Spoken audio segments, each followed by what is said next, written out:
As long as the dark foundation of our nature, grim in its all-encompassing egoism, mad in its drive to make that egoism into reality, to devour everything and to define everything by itself, as long as that foundation is visible, as long as this truly original sin exists within us, we have no business here, and there is no logical answer to our existence.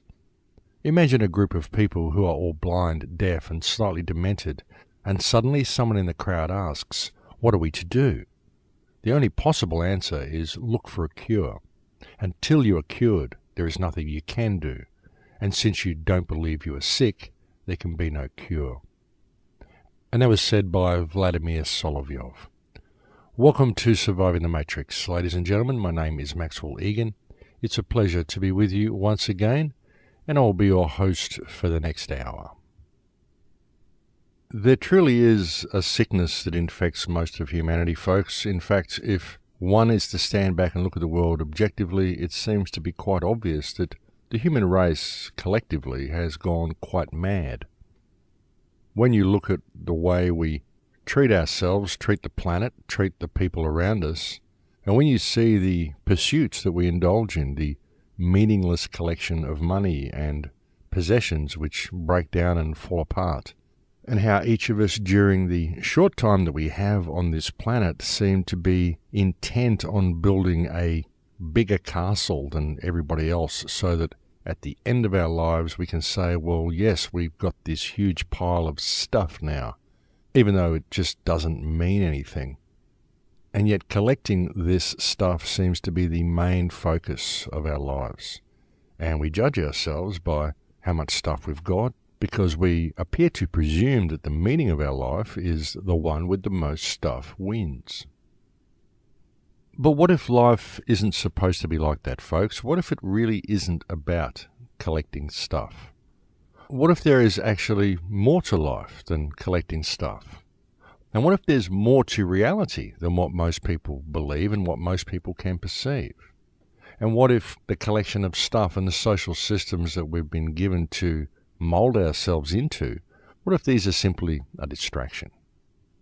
And in fact, folks, if you look at the world, you find that all of this is a distraction, and that the human race is little more than a hamster on a wheel, running as fast as it can, always busy, but going no place in particular.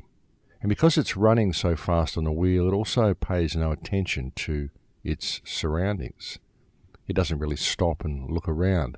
It's just running on the wheel, and all the while going no place in particular. Well, nowhere in particular except old age, where one will find themselves sitting atop their pile of stuff, possibly wondering what it was all for. And those are the lucky ones.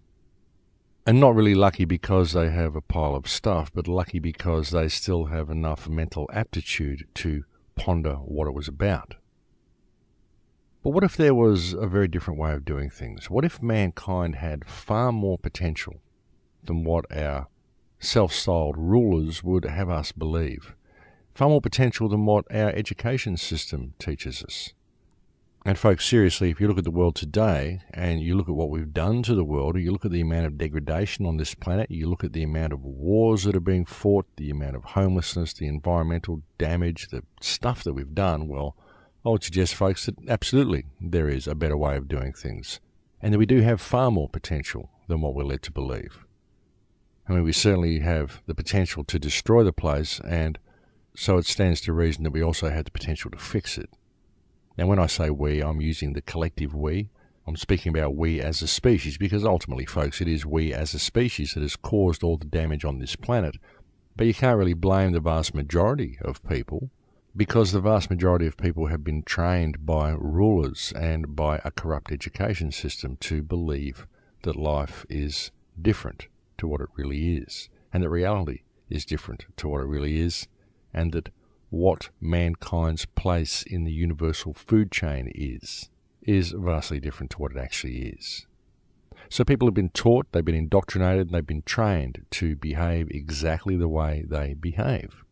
And that's why it's very difficult to judge them. So what you need to do really is you need to step back and look at the system, look at the whole overall system and see how it functions, and then attempt to figure out what it has been that has caused us to go down the path that we're going. What's brought us to this point that we are currently at, where the whole human race is quite literally standing on a knife edge.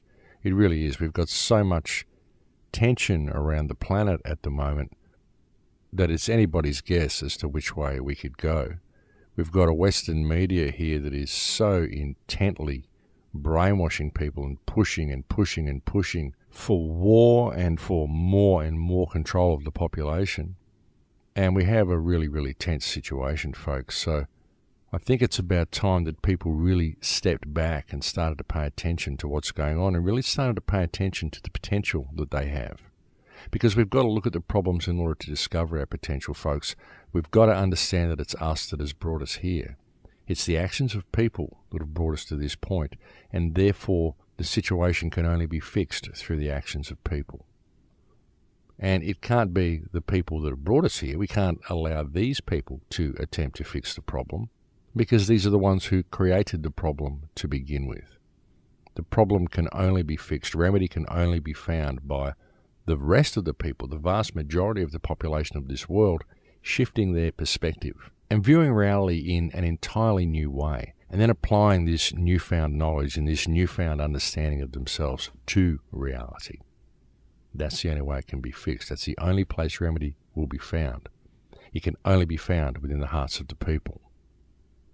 And it's really interesting, folks, when you look at what we've got today in the world. I mean, sure, technology is great. We've got a lot of good stuff. We've done a lot of good things, but we've also done a lot of bad things because we've moved our society away from being something that actually supports and nurtures and complements humanity and complements life at all. It really doesn't complement life. It seeks to replace life. And we need to step back and look at it and see what it has been, what the methodology has been that has skewed us from our spiritual path, if you will, our evolutionary path, our path of destiny, whatever you want to call it, I don't care. But when you really look at mankind's potential and what we are capable of doing and where we are capable of going, if we were to realize this potential, then you've got to question what has brought us here. And you've got to examine this history and examine the global situation from a logical perspective. And we do that in many ways, folks, but unfortunately we only use left brain logic, and we should be using our whole brain, left brain logic and right brain logic.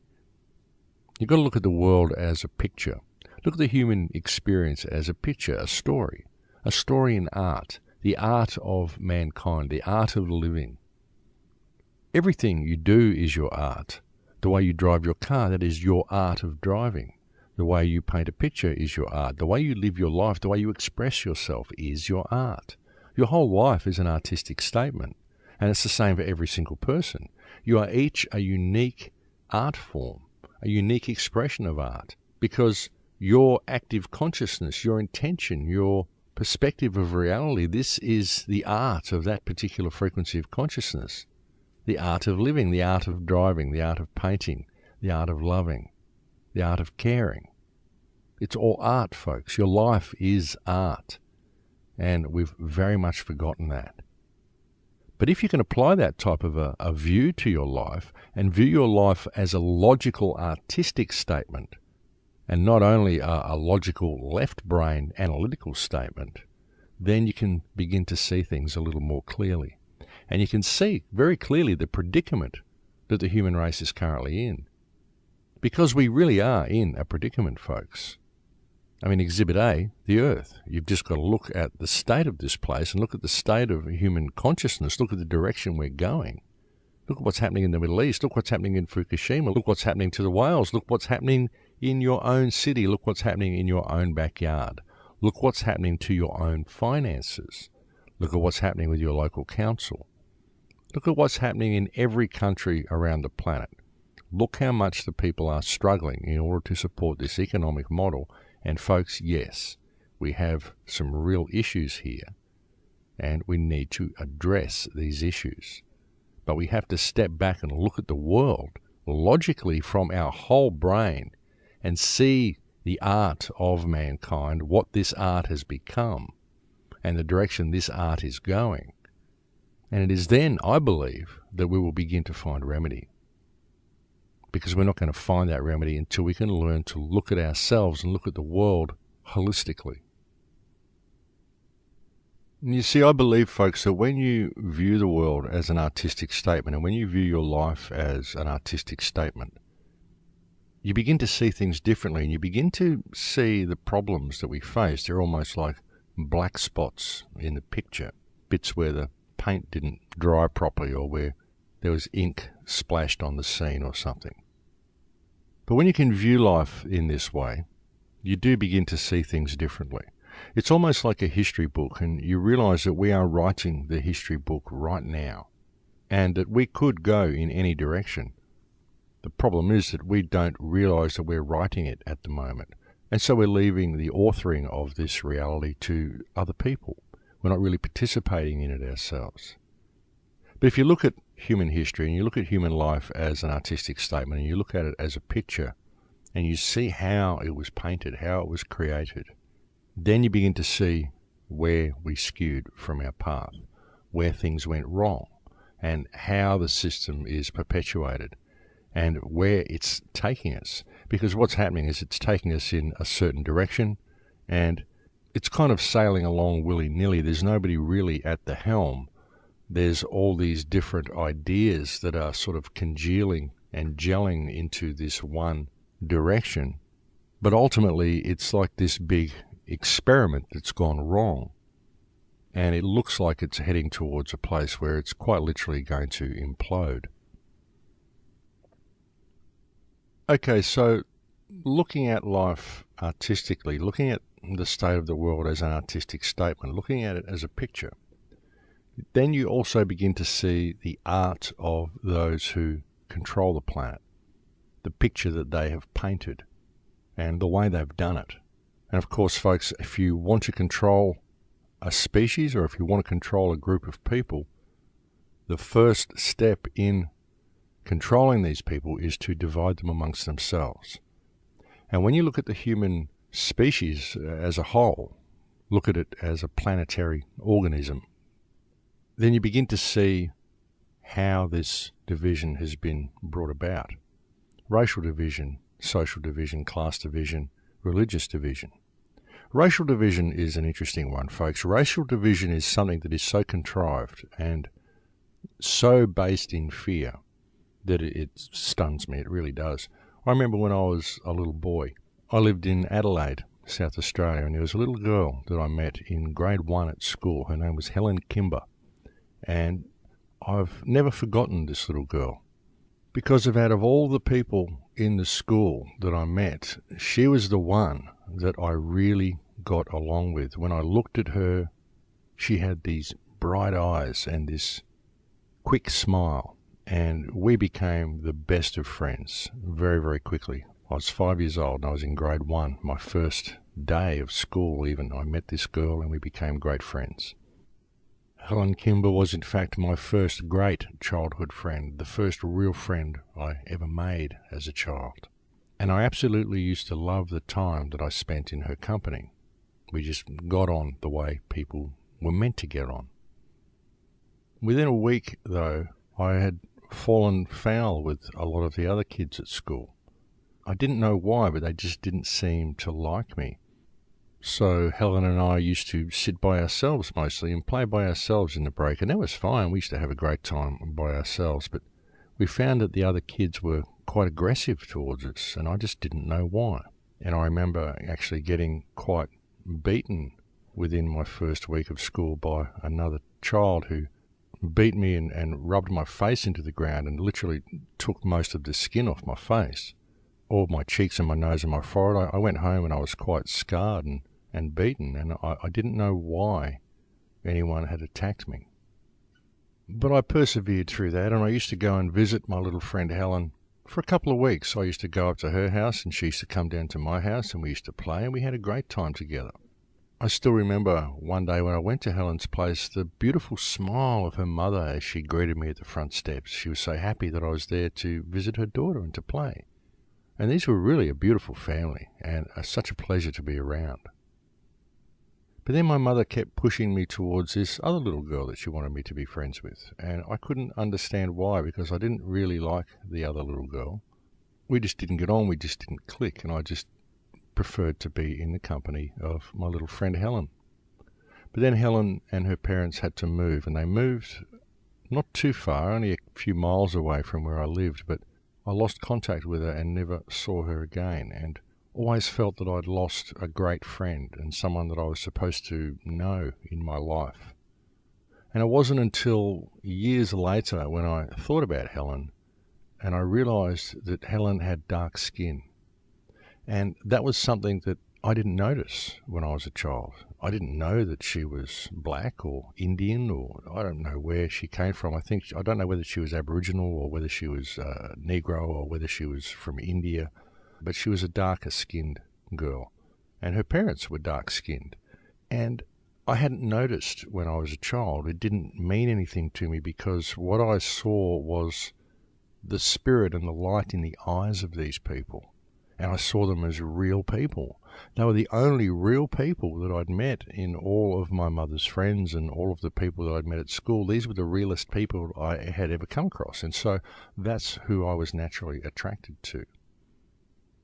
And that's why I believe that racism is something that is absolutely taught to people, and it is absolutely and wholly based in fear. And it's another form of fear-based mind control that's been set up and put there deliberately to divide, because I see all races as beautiful. I don't see any difference between any skin color or any nationality or anything. People are just people, and they're here to experience life from the perspective that they've been given. And racism removes that perspective from people, and I absolutely believe that it is contrived and it is taught to people. It's not a conclusion we would come to naturally.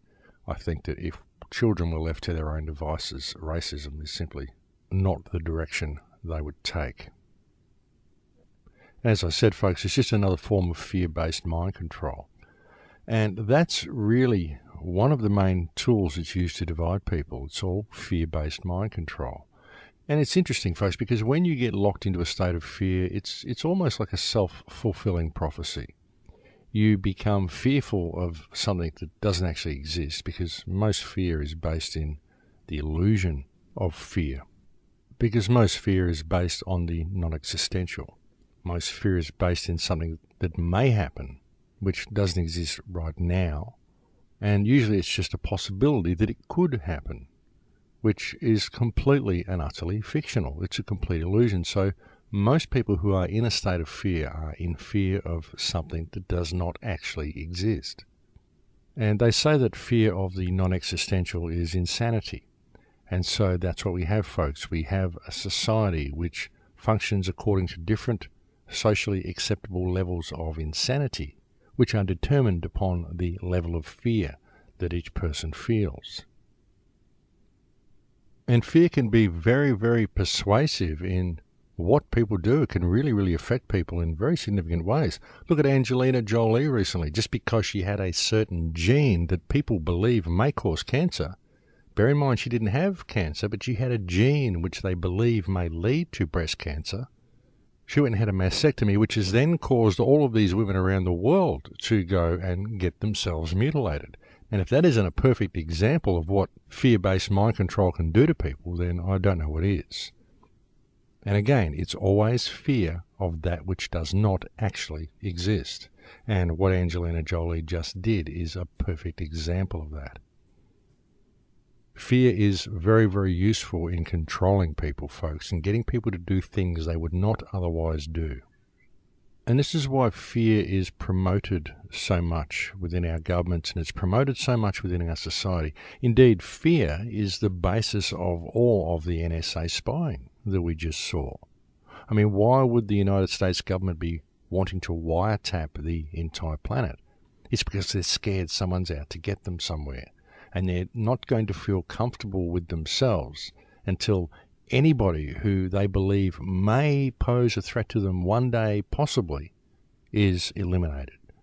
That's pure fear, folks, and that's pure psychopathy.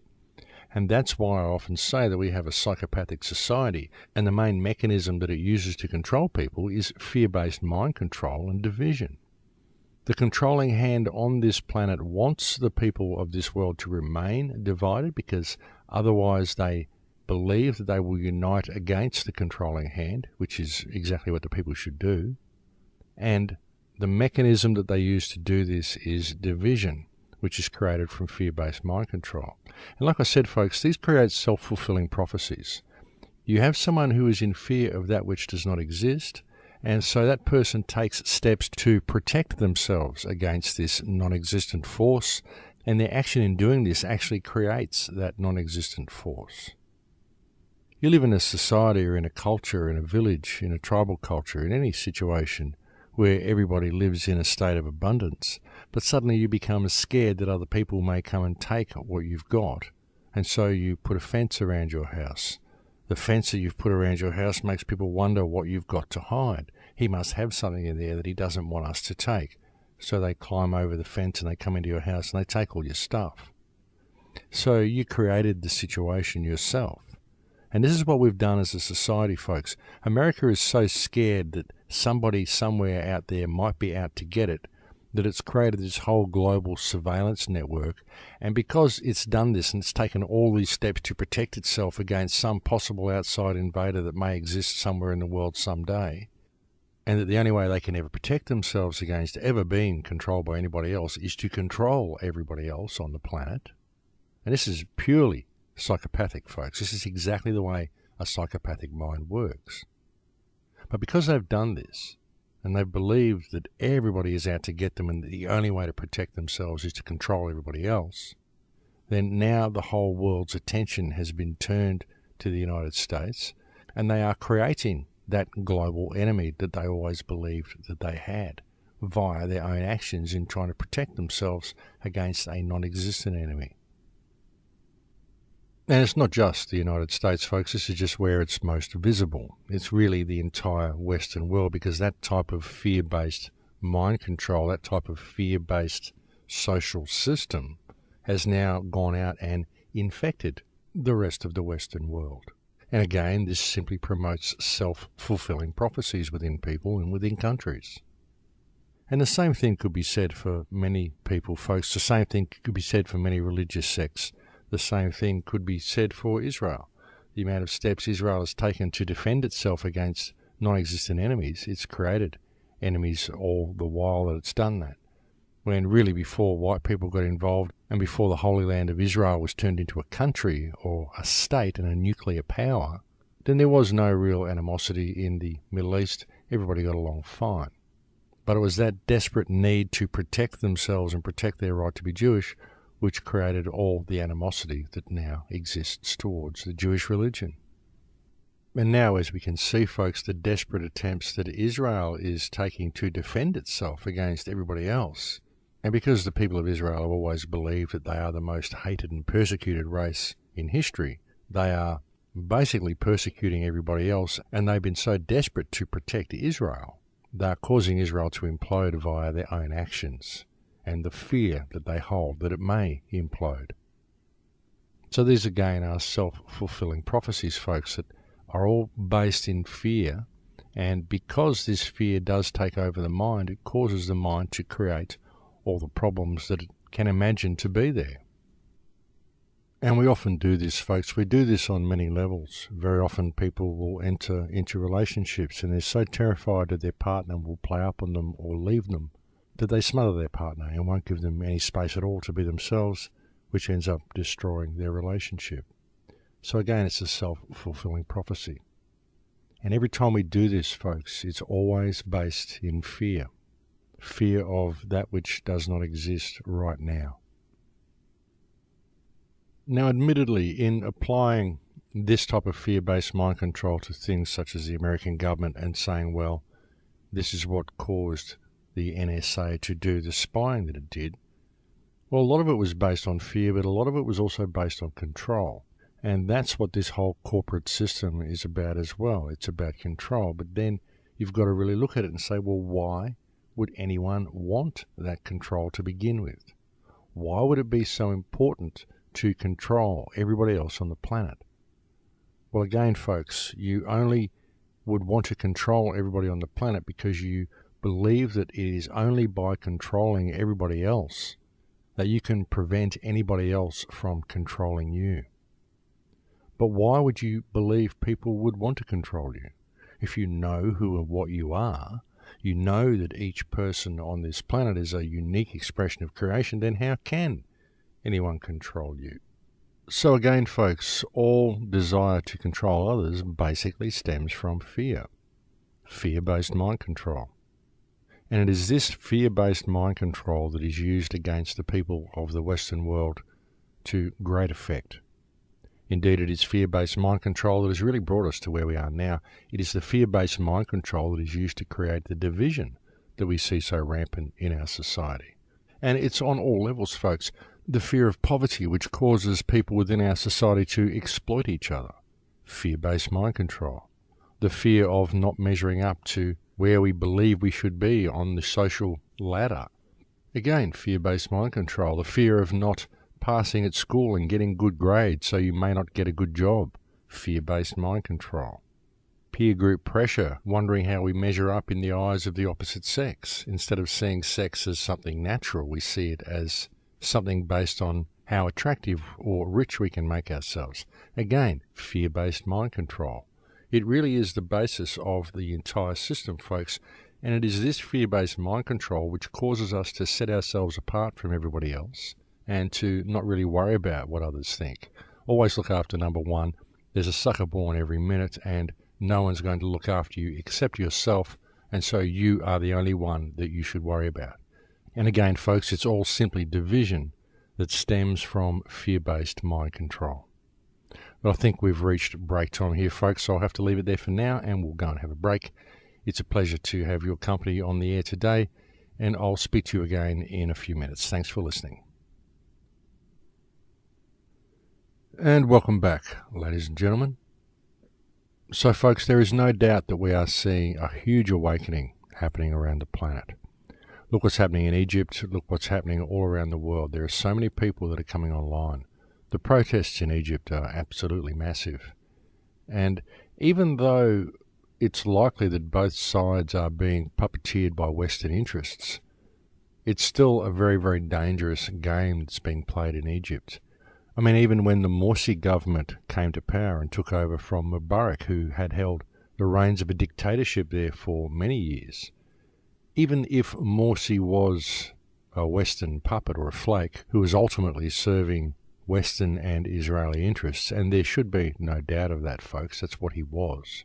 For all the pretenses of being with the Muslim Brotherhood, it was still a government that was very, very sympathetic to the West. There was no attempt to rectify the situation in Gaza, in fact, quite the opposite. And so there's no doubt that that was a puppet regime that had been put in place. But because it was put in place via a revolution, this is something that the Egyptian people have not had for a very long time. And even though it was a staged revolution, it really did inspire the people to the concept that if they have the weight of numbers, they can bring about change. And that's what we've seen with this recent overthrow of Morsi's government. We've seen a huge surge of people power because the people truly believe, and they know in their hearts now, that the power of community, the power of the people, through a peaceful stance of non-compliance, can change anything. It can topple any regime. It can bring about any change in government that the people want. And that's what has been inspired with the Egyptian people. And even if this current crisis in Egypt and the overthrow of the Morsi government, even if they were to put someone in place like El-Baradei, who is another UN puppet, it's doubtful that that puppet regime will last long either, because now the Egyptian people know that they have the strength of numbers and that the strength of numbers can accomplish anything. And we're seeing this right around the planet. And really, folks, what it is a demonstration of what can be achieved through peaceful non-compliance to governments that have ceased to serve the best interest of the people. And folks, when you look at the state of the world, you've got to understand that this is virtually all governments. All of these institutions have ceased to serve the needs of the people. This is virtually ubiquitous around the entire planet. And I think it's about time we paid attention to our own backyard. Now, I'm not calling for revolution or anything like that. What I'm calling for is the same thing that I've been calling for the last 6 years, peaceful non-compliance to a system that has ceased to serve the best interest of the people. And as I've also often said, folks, there's no way to do this within the parameters of the legal system. There's no way to seek legal remedy. You've got to step above the legal system and realise that these governments are simply public trustees. And what we've seen with these massive revelations of Edward Snowden and the huge amount of global surveillance that's been carried out by the NSA is what this has shown. It's clearly shown that a number of Western governments are in fact colluding to carry out criminal activity against the rest of the world. And these are our governments, folks. And I put it to you that these governments are all in breach of trust. This is a clear breach of trust. This is a breach of the trust that we gave them when we appointed them as managers of our infrastructure. And we need to pay attention to our own backyard. We can't find a remedy within the legal system because these governments who stand in breach of trust were the ones who constructed the legal system. So we have to step above that. And we need to ask these governments to show cause why they should not be held in breach of trust because of their actions in conducting espionage against not only their own citizens, but also the rest of the planet. And not only that, folks, but they've been doing it in our name. And a lot of people believe that it's okay for them to do this because they're locked into a state of fear. This whole society is based on fear. They've got people in a state of fear-based mind control where they believe the whole world is out to get them. And because they're not doing anything wrong personally, then it's okay for the government to spy on everybody else because that's going to keep them safe. And this is fiction, folks. This is what the government has cooked up to convince the people of their countries to let them get away with their criminal activity. It's all fiction, folks, and we don't need any of it. And I think we really have to see the opportunity that we've been given with this whole NSA, this whole Edward Snowden thing. And we've got to see the need for this as well, folks, because it is happening right around the planet. People are awake right around the planet. People are realizing that all of the little issues that they've been addressing, the coal seam gas mining, the whaling, the pollution, the oil companies, the Monsanto, the GM food, all of the stuff that we're facing, folks, people are starting to realize that it's no good having a compartmentalized response. We've got a splintered population, splinter groups attacking little symptoms of the one problem, which is the breach of trust of all of our governments. And the only people who can deal with that, folks, is us, the people themselves. We are the only ones who can take the matter in hand. We can do it lawfully, we can do it peacefully. We simply need to demand that these public servants show cause why they should not be held in breach of trust. And folks, look, the actions of Monsanto and the GM food alone, this should be enough to cause the world to stand up and actually take the matter in hand. I mean, where is the outrage from the people? Why is it that people aren't noticing what's going on right before their eyes? The mass holocaust we are seeing in the bee community. Bees are dying literally by the millions around the planet, folks. This is because of GM food, and it is causing an environmental holocaust around the planet. The GM food, the Terminator seeds, and the disgusting actions of Monsanto are really taking its toll around the planet. And this is happening, folks, because we're not addressing the situation that exists within our Western governments, because it's Western governments that are causing this problem. And we can't expect them to do it, folks. We can't expect remedy to be found within the legal system. We have to take the matter in hand. And really, look at it, folks. Look at the damage that it's doing. The environmental catastrophe that is Monsanto and is genetically modified organisms. We can't just allow this to happen and say, oh, there's nothing I can do about it because it says so on this piece of paper that what they're doing is legal. We've got to step above that, folks. We've got to really look at what's going on here and understand that if evil has a name, its name is Monsanto. And the only people who can address it are the people themselves. And like I said, folks, this issue alone is a clear breach of trust by Western governments. And the only people who can do anything about it are the people of our respective nations. The thing is, they have to be prepared to. They have to want to. They have to notice what's going on around them. And that's the hard part, folks, is that society is so distracted these days.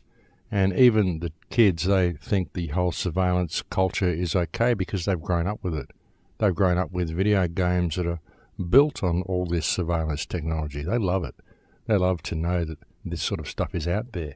And they think it's quite okay for it to be out there because they think the world is the way it's depicted on their video games. And it's a sad state of affairs, folks, but unfortunately it is true. You know, as I've often said, folks, there are so many people who are looking for the silver bullet. And even when I talk about things such as breach of trust, there are people who are going to say, well, okay, this sounds great. How do we go about it? What is the legal path? And again, they fall back into the legal system. They don't step above it. They don't realize that the revolution that the planet needs has to come from an evolution of consciousness, an evolution of spirit. We have to evolve into what we should be, spiritually speaking. You know, the revolution comes from within your heart. It's by knowing who and what you are. It's an evolution in the way of thinking, an evolution in your perspective of reality. And this evolution of consciousness, this evolution of spirit, it's hard to even call it an evolution because really it's us returning to what we should be before we were given this left brain reality and taught to believe that it was real. But it's not real. There's so much more to reality than what this system would have people believe. It's just that people have been trained to measure themselves within the parameters of the system, but there's really far better ways and far more realistic ways of looking at things. Each living being on this planet, each man, each woman, each child, each animal, each fish, each fly, each insect, each blade of grass, each tree, everything is unique, folks. Everything is unique in itself. Each is a unique expression of creation. You won't find two trees that look exactly the same. You won't find two shells exactly the same. You won't find two people exactly the same. Everything has its own unique expression of creation.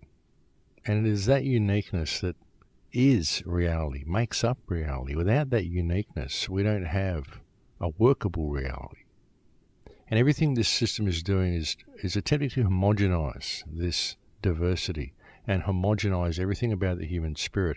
But once people begin to realize their uniqueness and realize the uniqueness of everything around them and stand in that power, you realize that that is the silver bullet. Your silver bullet is your uniqueness. How can you be judged for doing anything wrong if you've done nothing wrong? If you've just stepped over somebody's fictional line or broken some rule that somebody wrote down in some book somewhere, and they're attempting to do harm to you because of that, then who is the one who is doing the wrong thing? It's the system, you see. It's not us, it's the system. But our system has trained us to believe that we always have to be answerable to the laws of our peers. But folks, you have no peers.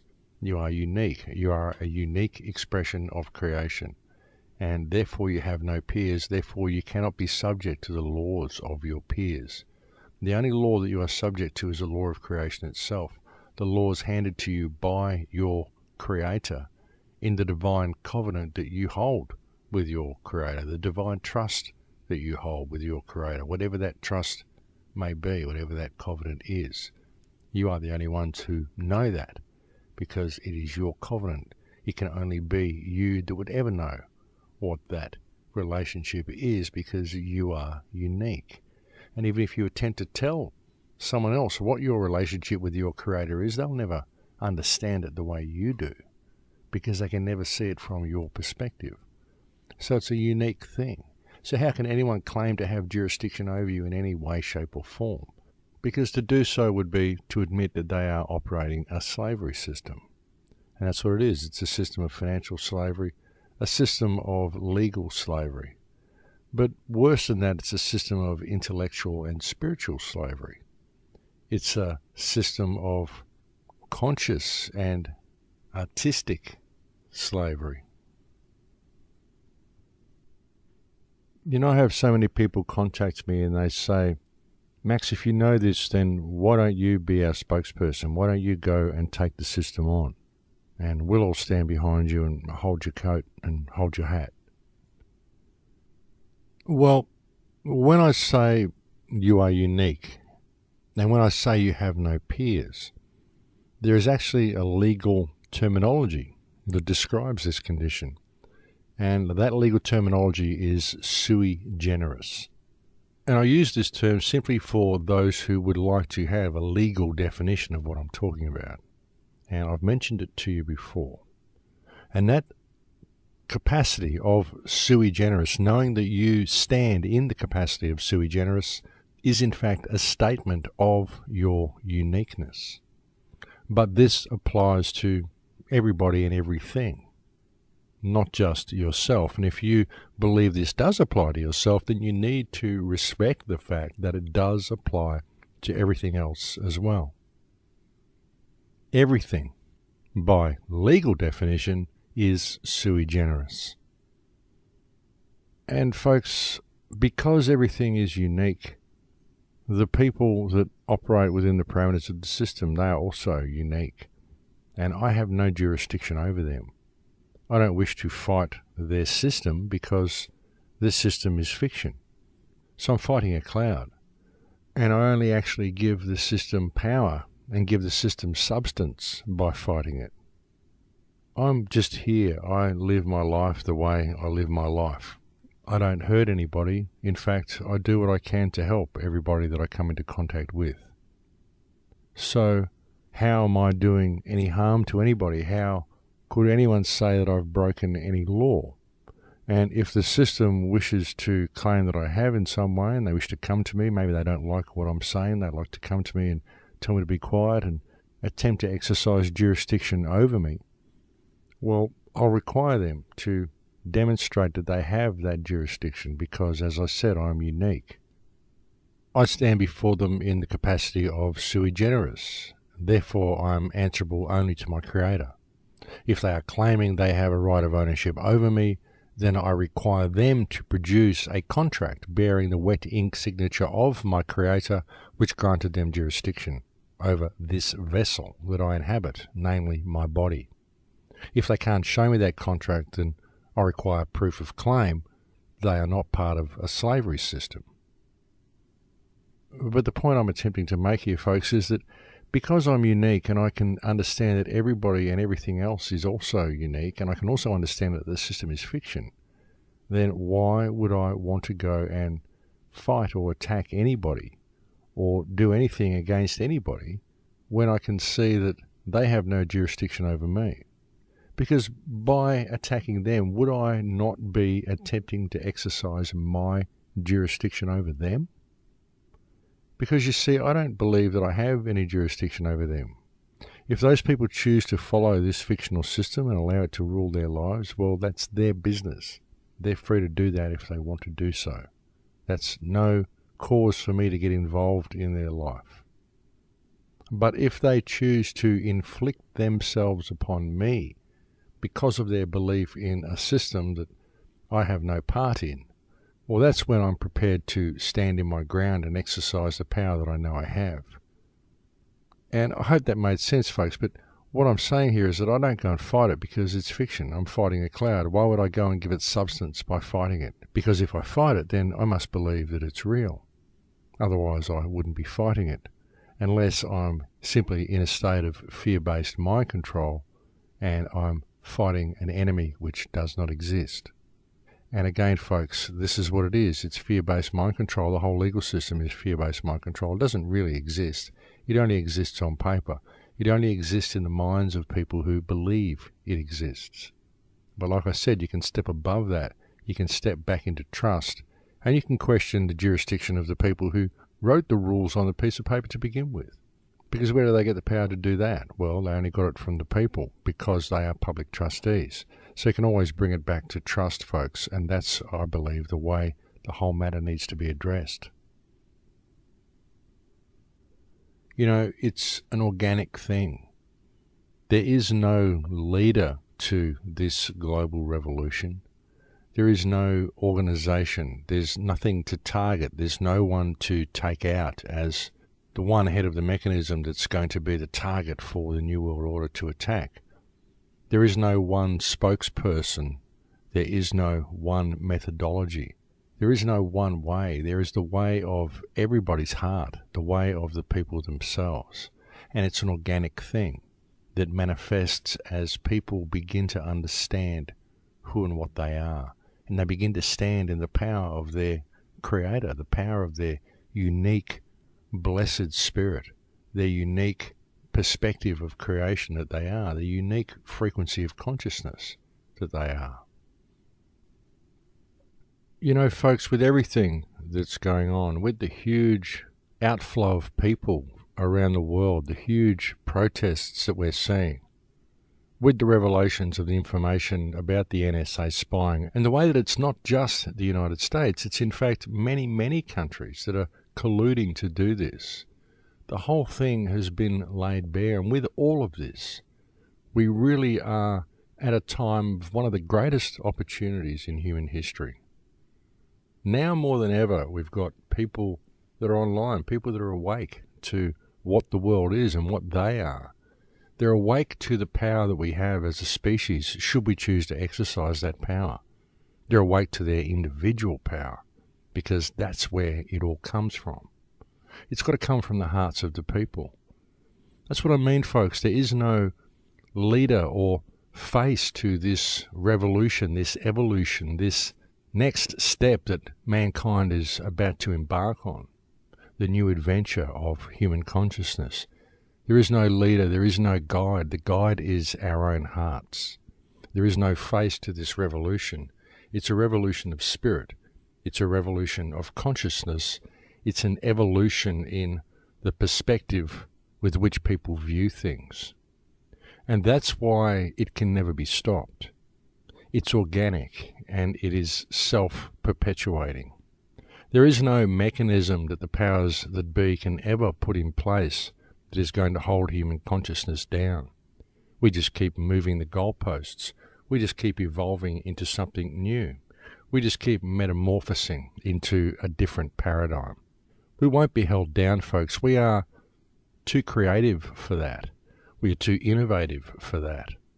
And the more the powers that be work to lock human consciousness down, the more people wake up to the fact that everything is not well. The more they attempt to control us, the more freedom we crave. And it's always been like that, and it always will be like that. There's nothing they can do to stop us, folks. We hold all the cards, because we can create any reality we imagine. We can create any future that we imagine is possible. All we have to do is imagine it and participate in making that happen. And all we need to do it, folks, is respect. Respect for each other. Wake up to the shackles. Wake up to the chains that bind you, the financial chains, the social chains, the economic chains, the chains of racial division.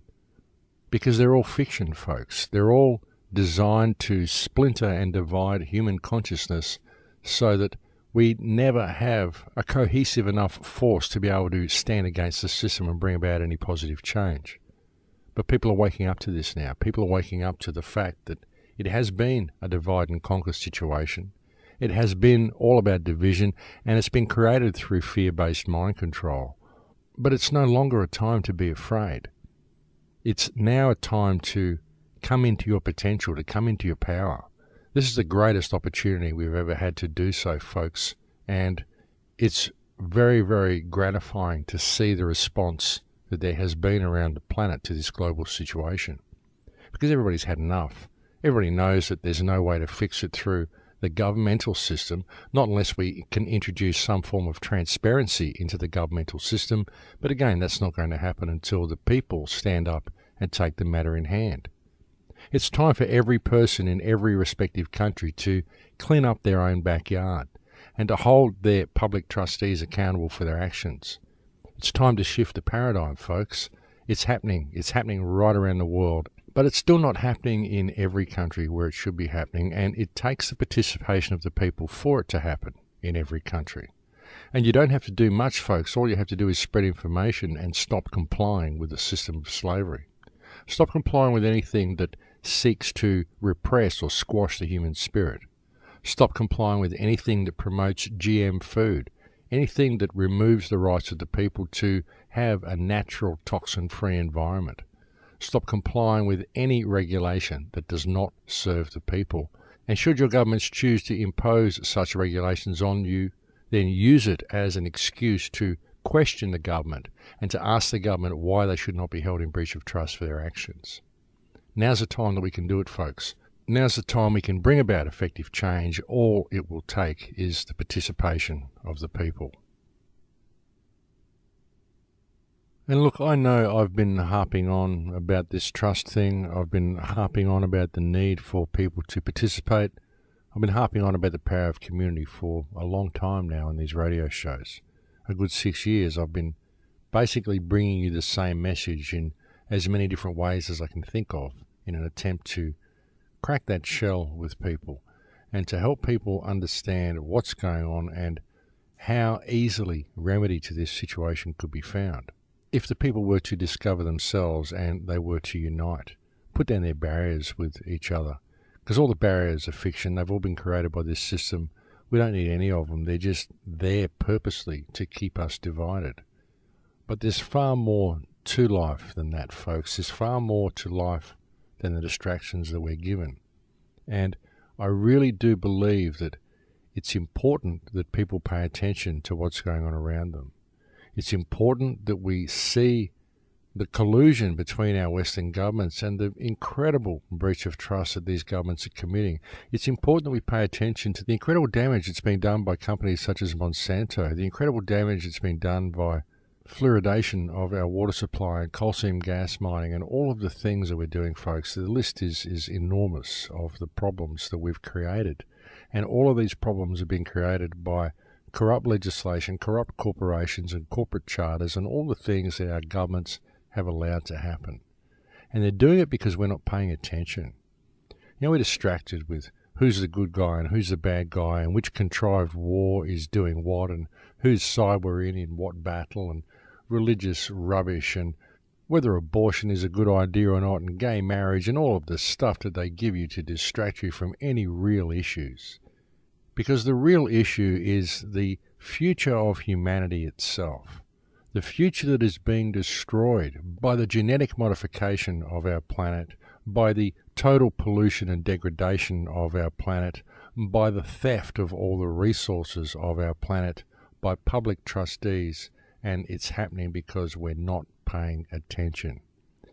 And I think it's time we did, folks. I think now more than ever, it's time that we did. Well, I think we're almost at the end of the show here, folks. Thank you for putting up with my ranting today. There's a lot of things I wanted to say. There's so much ground to cover on this, and there's so many directions we could take these conversations. And I do try to get a lot of information into a nutshell on these shows. So thank you for putting up with my ranting. And again, folks, if you're anybody in the region of northern New South Wales in Australia, or anybody in Australia who's had any type of experience in video production and television production, then please do get in contact, because it would be nice to put together some sort of a weekly show for this new TV station that David Icke is opening. It would be nice to participate in that if I can find the time to do it, but I will absolutely need some help if it's going to become a reality. So please, if you have any experience in any of those fields, don't hesitate to contact me, especially if you live in the northern New South Wales region.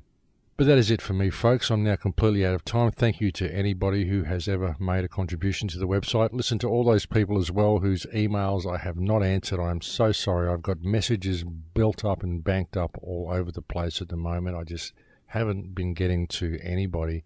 And I've got so much on my plate that it's just very, very difficult to get to some of these messages. So please bear with me, and please understand that you do have my love and respect, even if I have not been able to answer your email. But that is it for me, folks. We're completely out of time. Thank you for spending this time with me on the air today. I look forward to speaking to you again next week. Please take good care until then. In Lakesh. As long as the dark foundation of our nature, grim in its all-encompassing egoism, mad in its drive to make that egoism into reality, to devour everything and to define everything by itself, as long as that foundation is visible, as long as this truly original sin exists within us, we have no business here, and there is no logical answer to our existence. Imagine a group of people who are all blind, deaf, and slightly demented, and suddenly someone in the crowd asks, "What are we to do?" The only possible answer is look for a cure. Until you are cured, there is nothing you can do, and since you don't believe you are sick, there can be no cure. And that was said by Vladimir Solovyov. Welcome to Surviving the Matrix. Ladies and gentlemen, my name is Maxwell Igan. It's a pleasure to be with you once again, and I'll be your host for the next hour. There truly is a sickness that infects most of humanity, folks. In fact, if one is to stand back and look at the world objectively, it seems to be quite obvious that the human race collectively has gone quite mad. When you look at the way we treat ourselves, treat the planet, treat the people around us, and when you see the pursuits that we indulge in, the meaningless collection of money and possessions which break down and fall apart, and how each of us during the short time that we have on this planet seem to be intent on building a bigger castle than everybody else, so that at the end of our lives we can say, well, yes, we've got this huge pile of stuff now, even though it just doesn't mean anything. And yet collecting this stuff seems to be the main focus of our lives. And we judge ourselves by how much stuff we've got, because we appear to presume that the meaning of our life is the one with the most stuff wins. But what if life isn't supposed to be like that, folks? What if it really isn't about collecting stuff? What if there is actually more to life than collecting stuff? And what if there's more to reality than what most people believe and what most people can perceive? And what if the collection of stuff and the social systems that we've been given to mold ourselves into, what if these are simply a distraction? And in fact, folks, if you look at the world, you find that all of this is a distraction. And it really is. We've got so much tension around the planet at the moment that it's anybody's guess as to which way we could go.